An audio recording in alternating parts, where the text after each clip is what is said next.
In episode 38, we documented the consumption, the electricity, the water, the utility bills that are already rising in Maryland and Ohio because data centers need more power than the grid was built to provide. Tonight, we follow the money because the largest technology companies in history have arrived at a conclusion that the grid could not serve them fast enough, and their solution was to go out and acquire their own power plants. Microsoft signed a 20-year, $16 billion deal to restart 3 Mile Island. Google signed the first ever corporate small modular reactor agreement, 500 megawatts of nuclear capacity from Kairos Power. Amazon committed over $20 billion to convert the Susquehanna nuclear site into an AI data center campus. Meta is pursuing up to 6.6 gigawatts of nuclear capacity across partnerships with TerraPower, Oklo, Vistra, and Constellation. As of July 2026, 13 announced nuclear deals commit over 9.8 gigawatts of nuclear capacity to AI data center power. Every major technology hyperscaler has signed at least one. Tonight, we are going to read the documents behind these deals, what they say about who is paying, who is profiting, and what the gap between the grid we have and the grid they need is going to cost the people who did not get a vote on any of it. 3 Mile Island Unit 1 shut down in 2019, not because it was unsafe, because it was not profitable in an energy market flooded with cheap natural gas. Constellation Energy could not make the economics work. The reactor went dark. Then Microsoft decided it needed nuclear power.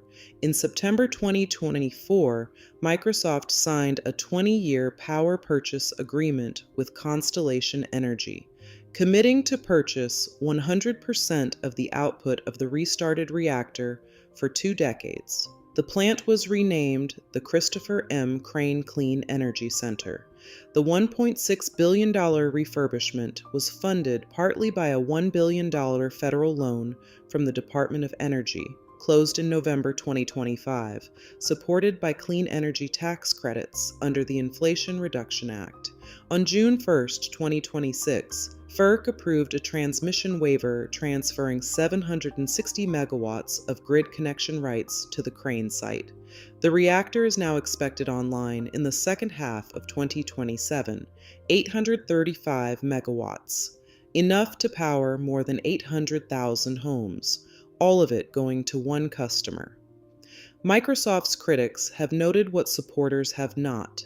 This is a nuclear plant that was uneconomical when it had to compete in an open market, but becomes viable when the richest company in the world agrees to buy everything it produces for 20 years, and the federal government backstops the financing with a $1 billion loan. 3 Mile Island is not an exception, it is the template. As of July 2026, 13 announced nuclear deals commit over 9.8 gigawatts of capacity to AI data center power. Every major hyperscaler has signed at least one. Google signed the first ever corporate small modular reactor agreement with Kairos Power, targeting 500 megawatts by 2030. Amazon committed over $20 billion to convert the Susquehanna nuclear site into an AI data center campus. Meta is pursuing up to 6.6 gigawatts across TerraPower, Oklo, Vistra, and Constellation. Here is the part the press releases do not lead with. The small modular reactor technology that Google and Amazon are counting on does not exist at commercial scale yet. The first Kairos reactor is targeted for 2030. The X-energy units are similarly years away. The gap between the power these companies need now and the nuclear capacity they are building is being filled with natural gas.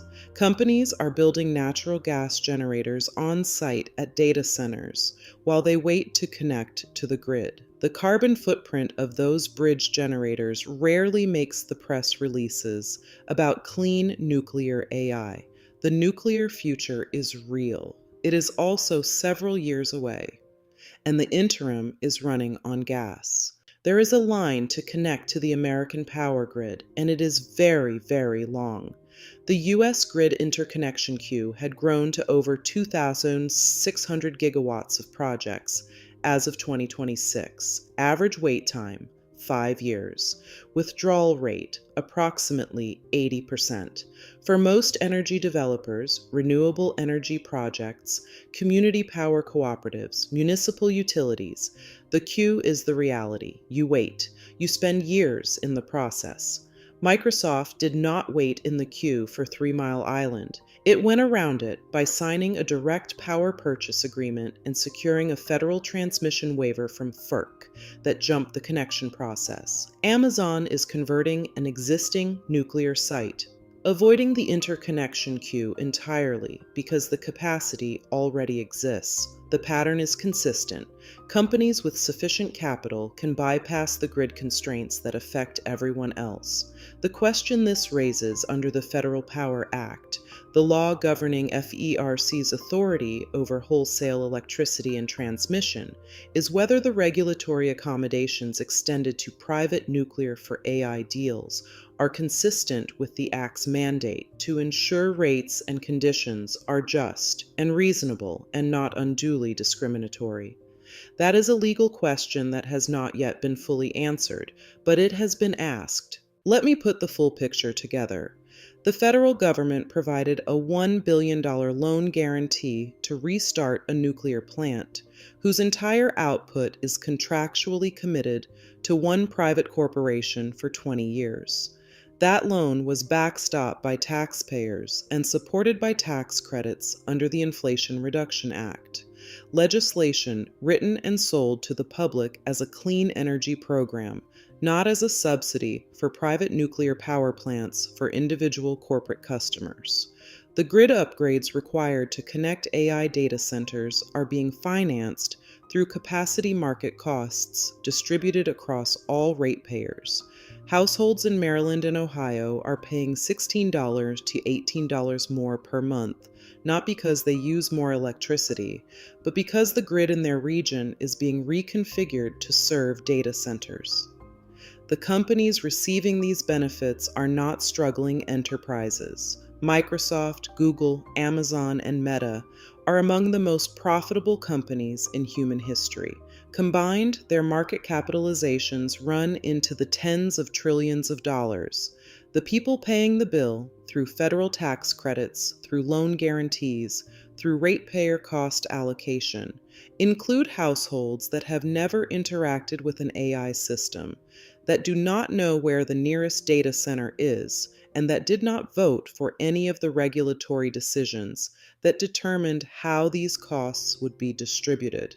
That is not an argument against nuclear power. That is a documented accounting of who is paying for what, and who decided the arrangement was appropriate. I want to end this two-part series with something practical. If you live in a state with a public utility commission, and most of you do, you have statutory rights as a ratepayer.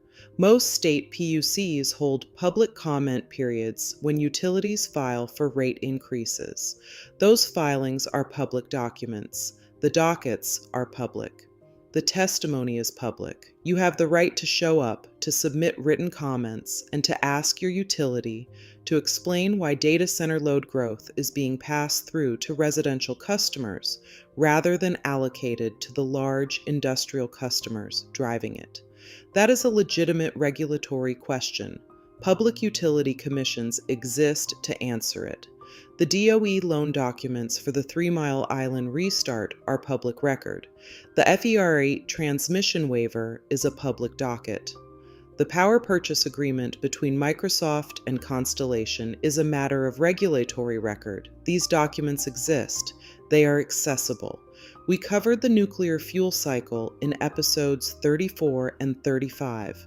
We covered what data centers consume in episode 38. Tonight, we followed the money. The full picture is there for anyone willing to read it, and reading it is exactly what you have a right to do. The documents are in the description. This is Words with Wentz. Know your rights. Let the signal cut through the noise. Read